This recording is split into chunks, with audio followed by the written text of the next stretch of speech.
السلام علیکم دوستوں مسلمان جب بھی ہدایت و جہاد کے راستے سے دور ہوئے تو غلامی اور ذلت ان کا مقدر بن گئی۔ ہمارا تابناک ماضی ہماری پہچان ہے۔ تاریخ اسلام میں خلفائے راشدین کے بعد بہت سے مجاہدین اور سلاطین گزرے جو بہت مشہور ہوئے اور جنہوں نے صلیبیوں کے دانت کھٹے کیے۔ ان میں میرے پیر و مرشد سلطان صلاح الدین ایوبی، سلطان عماد الدین زنگی، سلطان نور الدین زنگی، سلطان رکن الدین بیبرس، سلطان علی ارسلان وغیرہ شامل ہیں۔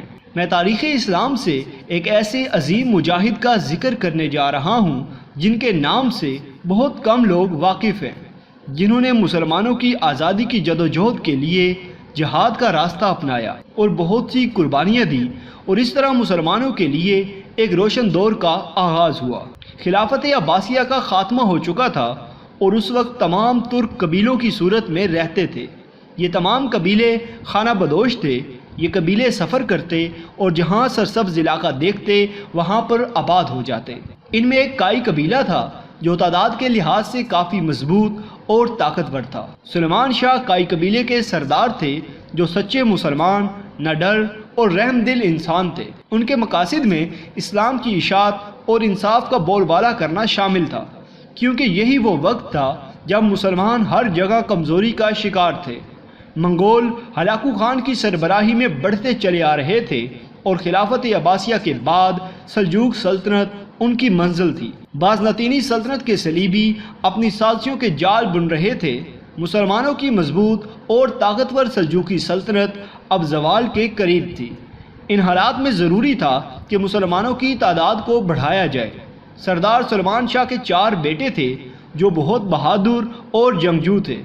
سلیمان شاہ تمام ترک قبائل کو متحد کرنا چاہتے تھے تاکہ مسلمانوں کو صلیبیوں کی ریشہ دوانیوں سے بچایا جا سکے۔ شام کے علاقے حلب پر سلطان صلاح الدین ایوبی کے پوتے سلطان ملک العزیز ایوبی کی حکومت تھی، جبکہ اناطولیہ میں سلجوق سلطان علاء الدین کیقوباد کی حکومت تھی۔ صلیبی دونوں سلطانوں کو آپس میں لڑوانا چاہتے تھے تاکہ اس خطے میں مسلمانوں کو کمزور کر کے ان کا خاتمہ کر سکے۔ سردار سلیمان شاہ نے ان سازشوں کو ختم کرنے میں بڑا کردار ادا کیا، جس کی وجہ سے ایوبی سلطان پھر سے کائی قبیلے کے دوست بن گئے اور سلجوق سلطان کی بھتیجی حلیمہ سلطان کی سردار سلیمان شاہ کے بیٹے ارطغرل غازی سے شادی ہو گئی۔ سردار سلیمان شاہ کی وفات کے بعد ارطغرل غازی کائی قبیلے کے سردار بنے۔ وہ بہت ذہین اور بہترین جنگجو تھے۔ انہیں جہادی سوچ ورثہ میں ملی تھی۔ انہوں نے سردار بننے کے بعد صلیبیوں کا ڈٹ کر مقابلہ کیا، ان کی سازشوں کو ناکام کیا اور ان کے مشہور قلعے کارا چاہسار کو فتح کیا۔ بہادری، شجاعت اور وفاداری کی وجہ سے سلطان علاء الدین کیقوباد نے ارطغرل غازی کو تمام اغوز قبائل کا سردار اعلیٰ اور اناطولیہ کے سرحدی علاقے جو بازنطین کے قریب تھے ان کا نگران بنا دیا۔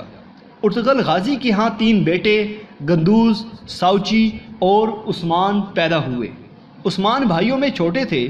ارطغرل غازی نے ان کی دینی اور جنگی تربیت کی اور وہ بڑے ہو کر والد کے شانہ بشانہ جہاد میں شامل ہوتے رہے۔ سلطان ارطغرل غازی ایک مقصد کے لیے لڑ رہے تھے۔ انہوں نے منگولوں کے بڑے بڑے سپہ سالار قتل کیے، جن میں نوجان اور آلنچک مشہور ہیں۔ سلجوق سلطنت منگولوں کے ہاتھوں ختم ہو چکی تھی۔ تغرل نے تمام ترک قبیلوں کو سوغوت میں اکٹھا کیا، صلیبیوں سے چھینے گئے علاقوں کو ایک ریاست کی شکل دی اور تعلیم و تربیت کے لیے درسگاہیں تعمیر کی گئیں تاکہ لوگ جدید علوم سے بہرور ہوں اور اس طرح مضبوط اسلامی معاشرے کی بنیاد رکھی جا سکے۔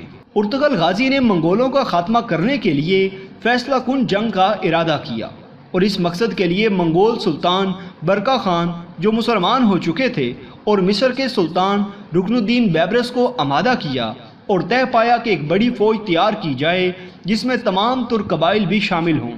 اناطولیہ میں فیصلہ کن جنگ کا آغاز کیا گیا۔ اس جنگ میں منگولوں کو عبرتناک شکست ہوئی اور مسلمان فتح یاب ہوئے۔ شکست کے غم کی وجہ سے چند ماہ کے بعد ہلاکو خان مر گیا۔ ارطغرل غازی صلیبیوں اور منگولوں کو اس علاقے سے نکالنے میں کامیاب ہو گئے۔ سوغوت اب ایک ریاست بن چکی تھی۔ ارطغرل غازی کی وفات کے بعد ان کے چھوٹے بیٹے عثمان کائی قبیلہ کے سردار بنے اور ریاست سوغوت کو مضبوط کرتے رہے۔ وہ اب ریاست سوگوت کے سلطان کہلائے جاتے تھے۔ 1299 میں خلافت قائم کی جو خلافت عثمانیہ کے نام سے مشہور ہوئی۔ سلطان عثمان غازی اپنے والد ارطغرل غازی کی طرح دلیر اور باصلاحیت مجاہد تھے۔ انہوں نے اس خلافت کو مضبوط کیا۔ ارطغرل غازی کی اولاد سے سلطنت عثمانیہ کے 7ویں سلطان محمد ثانی، جنہوں نے قسطنطنیہ کو فتح کیا اور نبی کریم صلی اللہ علیہ وسلم کی بشارت کے حقدار ٹھہرے، اور سلطان محمد الفاتح کے نام سے مشہور ہوئے۔ اپنے عروج کے زمانے میں 16ویں صدی سے 17ویں صدی تک یہ سلطنت 3 براعظموں پر پھیلی ہوئی تھی، اور جنوب مشرقی یورپ، مشرق وسطیٰ اور شمالی افریقہ کا بیشتر حصہ اس کے زیر نگی تھا۔ سلطنت عثمانیہ پر 1299 سے 1922 تک 623 سالوں میں 36 سلاطین نے فرما روائی کی، مسلمانوں کو ایک پرچم تلے جمع کیا۔ بلا شبہ یہ دور مسلمانوں کی عظمت اور عروج کا دور تھا۔ اس دور میں مسلمان جہاد کرتے رہے۔ یہودی اور صلیبی ہمیشہ سلطنت عثمانیہ کے جاہ جلال سے لرزاں رہتے تھے۔ اللہ پاک عظیم مجاہد ارطغرل غازی اور سلطان عثمان غازی پر اپنی رحمتیں نازل فرمائے اور ان کے درجات بلند فرمائے۔ آمین ثم آمین یا رب العالمین۔ تو دوستو، یہ تھی ہماری آج کی ویڈیو۔ اگر آپ کو ویڈیو پسند آئی ہو تو اس کو لائک ضرور کیجئے گا۔ اس کے متعلق کوئی بھی سوال یا تجویز آپ دینا چاہتے ہیں تو کمنٹ باکس میں اپنی رائے کا اظہار ضرور کریں، اور ہمارے چینل کو سبسکرائب کرتے ہوئے ساتھ موجود گھنٹی کا بٹن بھی دبا دیں۔ شکریہ۔